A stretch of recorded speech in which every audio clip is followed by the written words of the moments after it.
Good morning friends এখন বাজে হচ্ছে 4:54 তো দেখতেই পাচ্ছ আমরা বেরিয়ে পড়েছি ভোরবেলা তারাপীঠের উদ্দেশ্যে পেছনে যে রয়েছে ও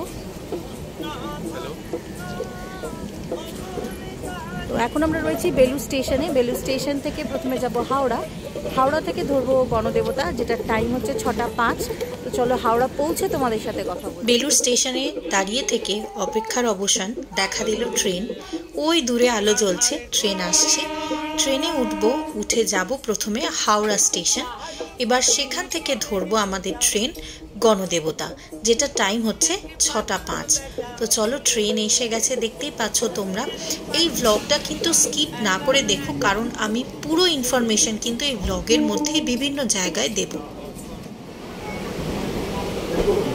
ট্রেন ঢুকছে হাওড়া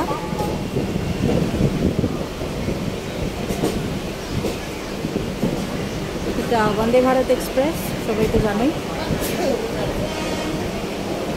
চলো হাওড়ায় ঢুকে গেছি আগে নাবি তারপর কথা হচ্ছে আবার তোমাদের সাথে এই যে গণদেবতা এক্সপ্রেস আমাদের কোচ C1 এদিকে বন্দে ভারত দাঁড়িয়ে টাটা করে দিচ্ছে আমাকে রেখেই চলে যাবে বোধহয় চলো ট্রেনে ওঠা যাক বসি সেটেল ডাউন করি তারপর কথা হচ্ছে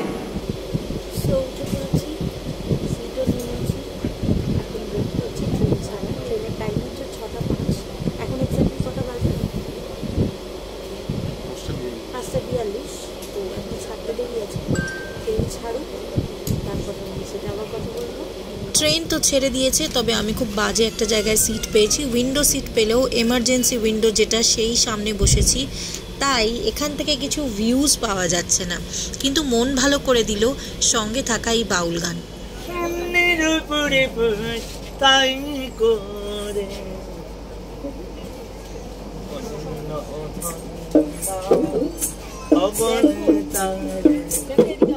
মূলাধারে কুঠুরি নয়টা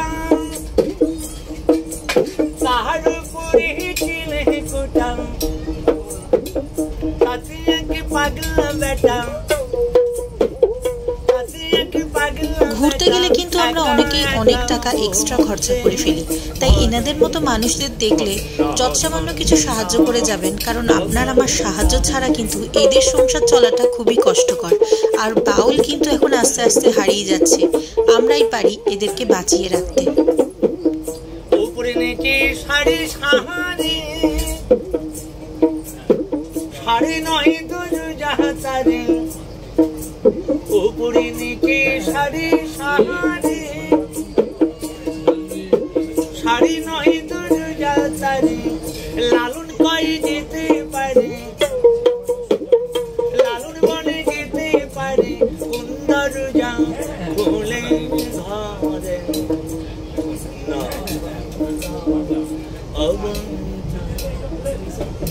ট্রেন চলেছে তার সম্পূর্ণ গতিতে আর সঙ্গে আমাদের সঙ্গী হয়েছিল এই মিঠে বাউল গান প্রকৃতির এতটা কাছাকাছি যদি আমি বলি আপনারাও ঘুরে গেলে এক দুদিন মনটা বড় প্রসন্ন হবে আর মাকে পুজো দেওয়ার পর দেখবেন আপনার মধ্যে যা কিছু সংকোচ আছে যা কিছু দুঃখ আছে সব সে কাটিয়ে দেবে তাই বাজেটে কিভাবে পুজো দেবেন আর কিভাবে বাজেটে এই ট্যুরটা করবেন সেটা টোটাল ডিটেলসটা নিয়ে কিন্তু এসছি আমি ভালো লাগলে চ্যানেলটাকে সাবস্ক্রাইব করবেন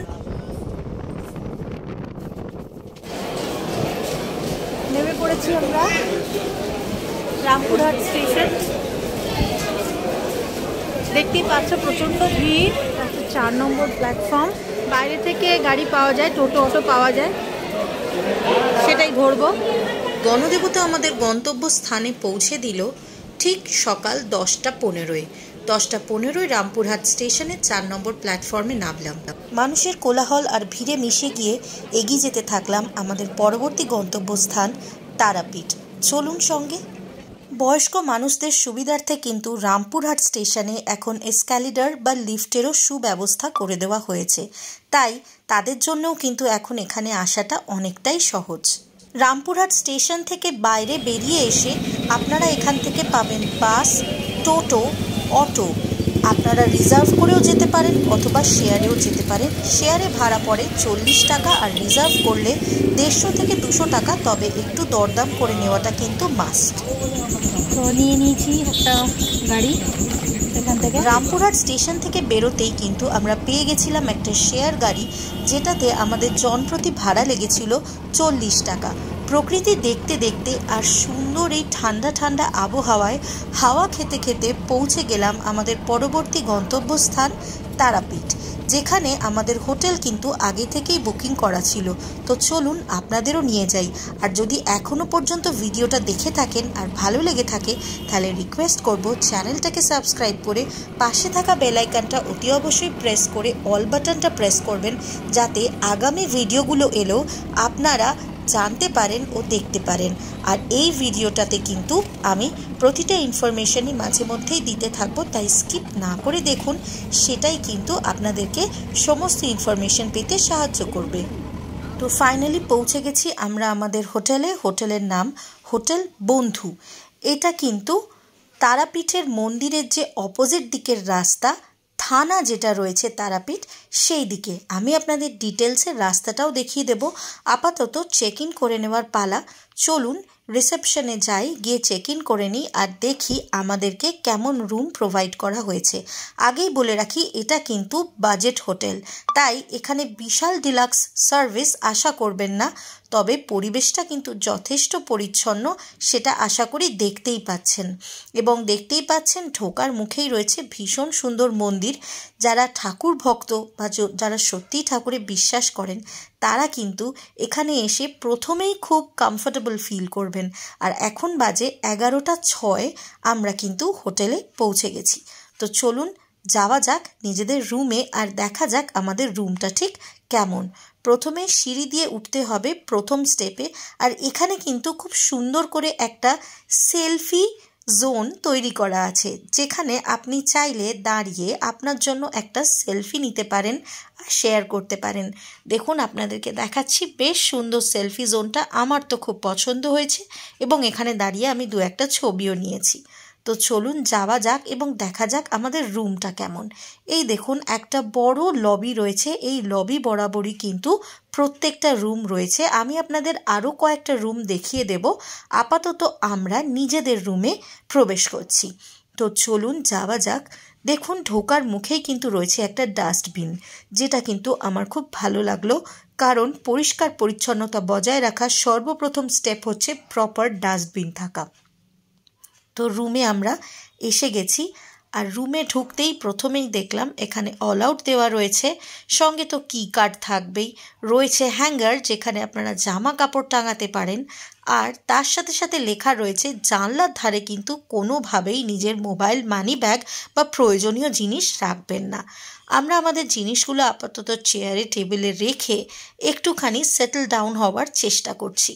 তো দেখতেই পাচ্ছেন রুমটা কিন্তু খুব একটা বড় না হলেও বেশ পরিপাটি করে সাজানো, আর 2জন মানুষের জন্য যথেষ্ট। রয়েছে কিন্তু একটা টিভি, সঙ্গে রয়েছে এসি, আর তার সাথে রয়েছে একটা ঘড়ি, রয়েছে পর্দা দিয়ে সুন্দরভাবে গার্ড করা জানলা, একটা বড় সাইজের জানলা, সঙ্গে প্রোভাইড করা হয়েছে টাওয়েল, আর তার সাথে রয়েছে ব্ল্যাঙ্কেট, যেটা আশা করি এসিতে থাকলে লাগবেই। সঙ্গে দেওয়া হয়েছে 2টো বালিশ। আমার হাজব্যান্ড অলরেডি বসে পড়েছে রেস্ট নিতে। রয়েছে সুন্দর একটা তারা মায়ের ছবি, তার সাথে সাথে পাখা চালিয়ে দিয়েছি কারণ আমাদের এসে বেশ গরম লাগছিল, এসিও চলছে।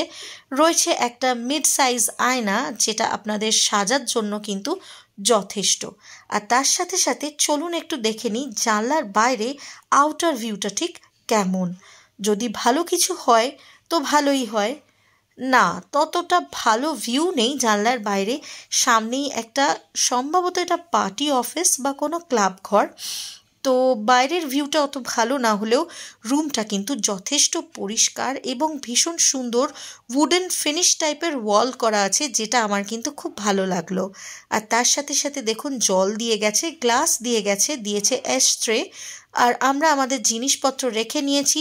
সঙ্গে কিন্তু দিয়ে দিয়েছে দুটো স্লিপার, যেটা আপনারা বাথরুমে ঢোকার সময় ইউজ করতে পারেন। চলুন এবার দেখে নেওয়া যাক সবথেকে ইম্পর্ট্যান্ট পার্ট, যেটা হচ্ছে টয়লেট। জেনারেলি হোটেলে গেলে বা বাজেট হোটেলে গেলে আমরা টয়লেট নিয়ে খুব কনসার্ন থাকি। তো দেখুন আমি হোটেলে ঢুকেই প্রথমেই আপনাদেরকে দেখাচ্ছি, এখানে কিন্তু হ্যান্ড ওয়াশ দেওয়া রয়েছে, বেসিনটাও যথেষ্ট পরিষ্কার, নিট অ্যান্ড ক্লিন রয়েছে, শাওয়ার রয়েছে, গিজার যেটা শীতকালে কাজে লাগবে, এখন তো গরমকাল। টয়লেটটা বা কোমরটা যথেষ্ট নিট অ্যান্ড ক্লিন। এখানেও রয়েছে একটা আয়না, আপনাদেরকে আমি দেখাচ্ছি। দেখুন টয়লেট কিন্তু ভীষণই ক্লিন, কোনো রকম দাগ নেই। আরও একটা জিনিস, এখানে হ্যান্ড ওয়াশ, তেল, শ্যাম্পু এগুলো কিন্তু প্রোভাইড করা হয়, তাই আপনাদের শেভিং কিট আর ব্রাশিং কিট নিয়ে এলেই হবে। চলুন এবার আমরা বেরিয়ে পড়লাম মন্দিরের দিকে, কারণ কালকে পুজো দেব, তাই একটু এখানে এসে জেনে নিই পুজো দেওয়ার পদ্ধতি কি আছে।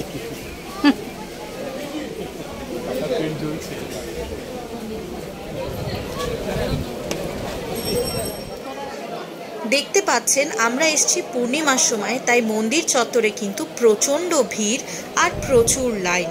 দর্শনার্থীদের যেন ঢল নেমেছে। কিছুক্ষণ এই নাট মন্দিরে থাকার পর আর মায়ের সামান্য একটুখানি দর্শন পাওয়ার পর আমরা এগিয়ে গেলাম আমাদের পান্ডার দোকানে, যেখান থেকে আমাদের পুজোর ব্যবস্থা করা হবে। এনাদের সঙ্গে আমাদের পরিচয় সেই কিপ্যাড আমল ফোনের যুগ থেকে, তার মানে বুঝতেই পারছেন বহু দিন ধরে কিন্তু আমরা এখানেই আসছি এবং পুজো দিয়ে যাচ্ছি, আজও পর্যন্ত নিরাশ হইনি। মন্দিরের মেন গেট দিয়ে প্রবেশ করে বাঁ হাতে যেই টার্ন নেবেন দেখবেন পর পর শাড়ি দিয়ে দোকান আছে। এই আমাদের উজ্জ্বলদার কাজলদার দোকান, মাতৃ পূজা ভান্ডার। এই কন্ট্যাক্ট নাম্বার এলে এখানে ফোন করে নেবেন। উজ্জ্বল ব্যানার্জি, কাজল ব্যানার্জি। এই উজ্জ্বলদা আমাদের, উজ্জ্বলদা রয়েছেন দোকানে। উজ্জ্বলদা ভালো থাকবেন, ওনার সাথে যোগাযোগ করবেন, যারা পুজো দিতে চান ওনার সাথে যোগাযোগ করবেন।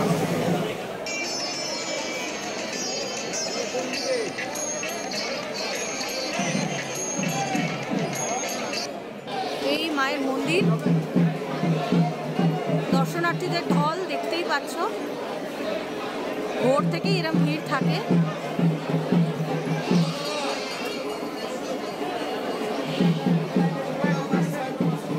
আচ্ছা, যারা উজ্জ্বলদার দোকানে এসে পুজো দিতে চাও তাদেরকে বলে দিই, মন্দিরের ঠিক উল্টো দিকে এই যে রাস্তাটা, এখান দিয়ে ঢুকে 4 নম্বর স্টলটা হচ্ছে উজ্জ্বলদাদের দোকান।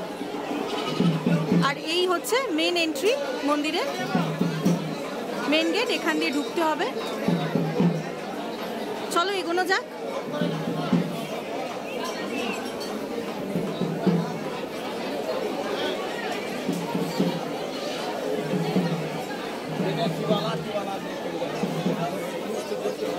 এই হচ্ছে বিষ্ণুদেবের মন্দির, লোকজন দাঁড়িয়ে আছে দেখতেই পাচ্ছ।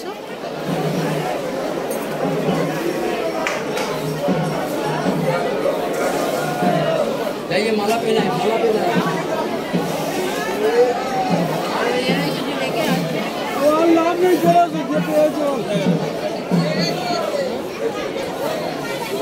চলো এবার আমরা চলেছি বামদেবের মন্দিরে আর হনুমানজির মন্দিরে। এই পুরনো মন্দিরগুলো বন্ধ করে দেওয়া হয়েছে এবং এখান থেকে তাদেরকে স্থানান্তরিত করা হয়েছে ঠিক পেছনের দিকের মন্দিরে। চলো যাওয়া যাক। দেখতে পাচ্ছ এখানে দাঁড়িয়ে একটু ধূপ মোমবাতি কিনে নিচ্ছি আমরা।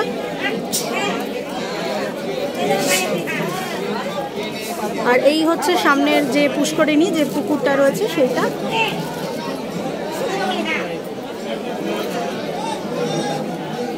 দেখতেই পাচ্ছ এখান থেকে লম্বা লাইন রয়েছে। আগেই পুষ্করিণীতে নামা যেত, বাট এখন বোধহয় অ্যালাউ করে না। দেখো গেট দিয়ে ব্যারাক লাগিয়ে দিয়েছে। যারা মানসিক করে তারা কিন্তু এখানেই তাদের মানসিকের যে যে বেঁধে যায় ধাগা, সেটা কিন্তু এখানেই বেঁধে যায়, মানসিকের ধাগা।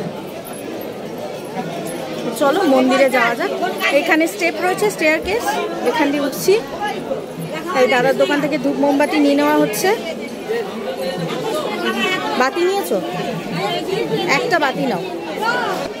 দেখো মন্দির চত্বরে উঠে এসেছি, চলো যাওয়া যাক। এখান দিয়ে আবার একটা স্টেয়ারকেস নামছে, দিয়ে আবার এই পাশ দিয়ে গিয়ে এই যে মন্দিরগুলো হয়েছে নতুন, যেখানে শিফট করা হয়েছে, দেখতেই পাচ্ছ প্রচুর লাইট। এই যে পুষ্করিণী, পুজো করতে চাইলে এখানে দাঁড়িয়ে পুজো করে নিতে পারো।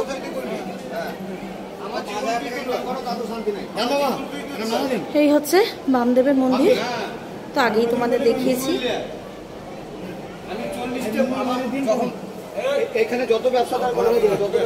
তার পাশেই হচ্ছে হনুমানজি আর গণেশজি মন্দির। মায়ের পুজো দেওয়াটাই যখন মেন উদ্দেশ্য, তখন পুজোটা কিন্তু ভালো করেই দিতে হবে। তাই আমরা কথাবার্তা সেরে নিলাম এবং কিভাবে পুজো দেব, কখন পুজো দেব, সেই সমস্ত কিছু আলোচনা করে বেরিয়ে পড়লাম মন্দির চত্বর থেকে।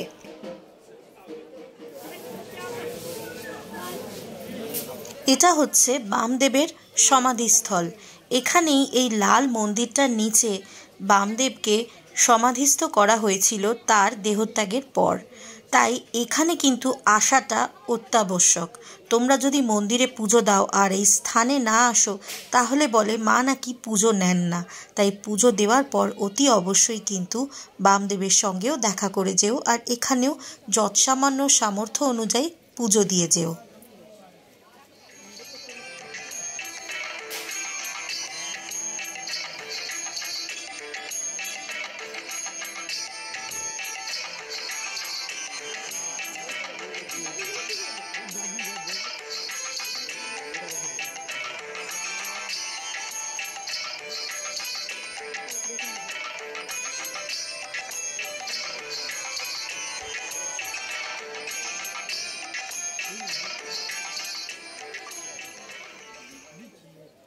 এই মন্দির প্রাঙ্গণে তুমি যেখানেই যাবে সেখানেই কিন্তু প্রণামী বাক্স রাখা রয়েছে, তাই প্রণামী সঙ্গে রেখো। সব পুজো সারার পর পেট পুজোটাও কিন্তু জরুরি, তাই চলে এলাম বিনাপানি হোটেলের সামনে। তবে ফুড ব্লগটা কিন্তু আলাদা করে নিয়ে আসছি তোমাদের জন্য, তাই চ্যানেলটাকে সাবস্ক্রাইব করো। লাঞ্চ করতে চলে এসেছি, বিনাপানি হোটেল, লাঞ্চ করতে চলে এসেছি। কী খাবো? এই বিনাপানি হোটেলে কিন্তু মাত্র 90 টাকায় পেয়ে যাবে ভেজ থালি, যেটাতে থাকে এরকম সরু সরু চালের ভাত, সঙ্গে থাকে যে কোনো ধরনের ডাল, যেমন মুগ ডাল, মুসুরির ডাল। আমি পেয়েছি আজ মুসুরির ডাল, সঙ্গে রয়েছে কাবুলি ছোলা, সয়াবিন, আলু, পনির, কুমড়ো, সব কিছু দিয়ে একটা সবজি। এই সবজিটাও কিন্তু চেঞ্জ হয়, আর তার সাথে সাথে রয়েছে শুক্তো। এই শুক্তোটা কিন্তু খেতে ভীষণই ভালো ছিল।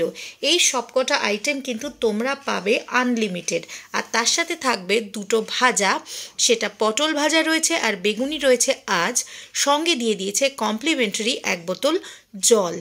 এই যে খাবারটা দেখছো, এটার মধ্যে বেগুনিটা আর পটল ভাজাটা ছাড়া সব খাবারই কিন্তু আনলিমিটেড রিপিট হবে। তাই তোমরা যত খুশি ভাত, ডাল, সবজি নিজের মন মতো নিতে পারো আর খেতে পারো মাত্র 90 টাকায়।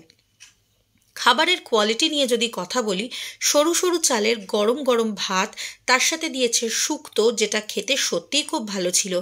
এর সাথে কিন্তু অ্যাড অন করতে পারো, আমি যেমন নিয়ে নিয়েছিলাম কাতলা মাছ। আরও বেশি জানতে হলে কিন্তু ডিটেল ব্লগটা দেখতে পারো। সঙ্গে শেষ পাতে ছিল আমড়ার চাটনি, রসগোল্লা আর পাঁপড়। খাওয়া দাওয়ার পর একটু জিরিয়ে নেওয়ার পালা, কারণ বেরিয়েছিলাম সেই ভোর 3:30। আর এইবার একটু রেস্ট না নিলেই নয়।